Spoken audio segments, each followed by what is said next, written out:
Hi, my name is Casey Morris, and this is my oral presentation for Religion 110. I'm doing it on Buddhism, and during this presentation, we're going to talk about different arts that are found in Buddhism. The first one we're going to talk about is the Jokhang Temple, which was founded in 647 by King Gampo. And the reason this temple was founded was because of his wife, Queen Wingcheng.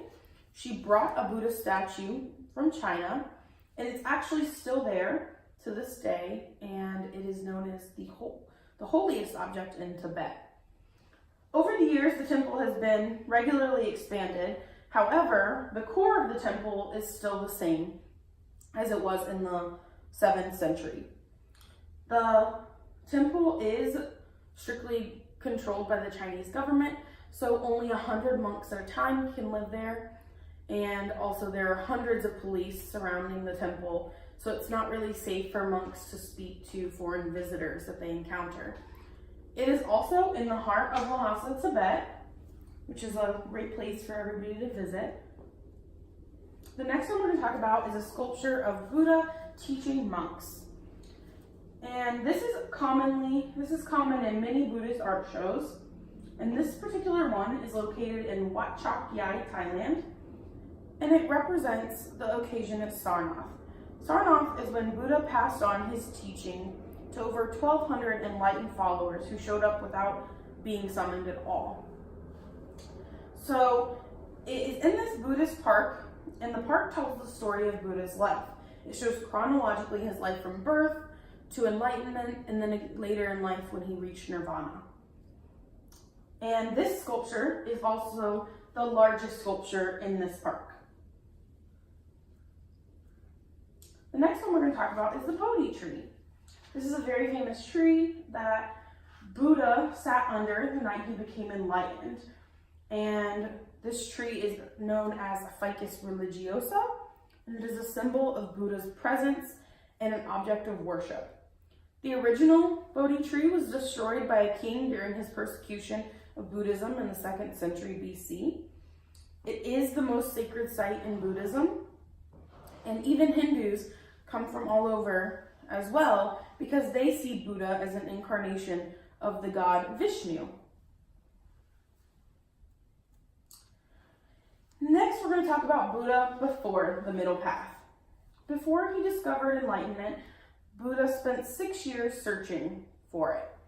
He believed that in order to acquire wisdom, he had to fast and starve himself. So he lived on a grain of rice a day at the beginning, and then later on he stopped eating anything at all. And this statue is found in many larger Buddhist temples, and they'll have this so we can see what Buddha overcame to get to enlightenment.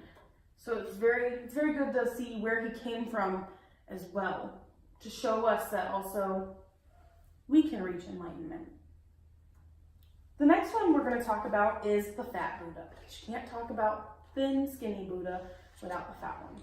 This is common. You see them in America, in Chinese restaurants, and this is how we associate Buddha. Is laughing Buddha. He's always smiling and laughing. But this isn't actually Buddha.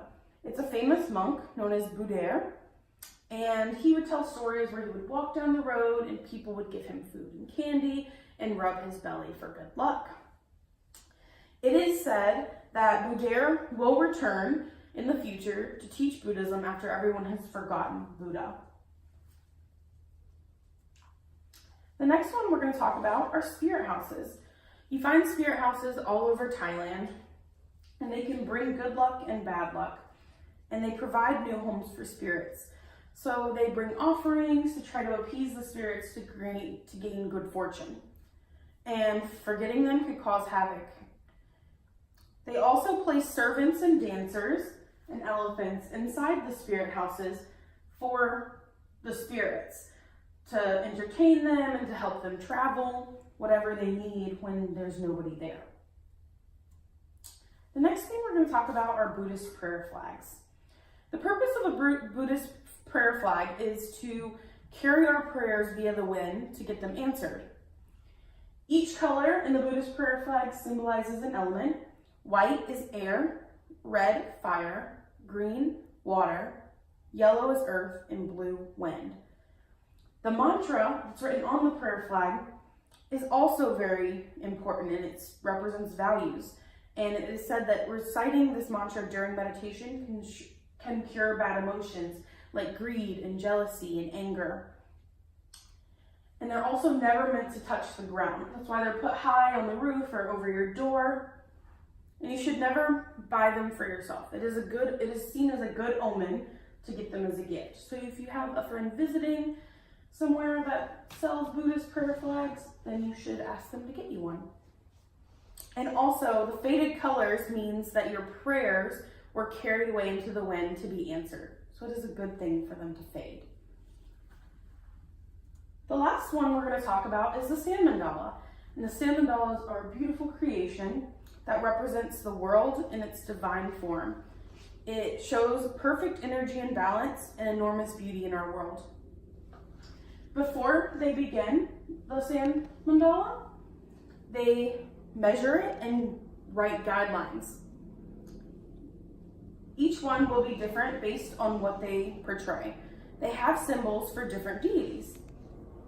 And afterwards, the sand mandala must be destroyed. It is a ritual, and they carefully pray over it and sweep it up in parts. And it represents that everything is moving and temporary. Nothing is permanent. This has been my presentation on Buddhism, and I'd like to thank you.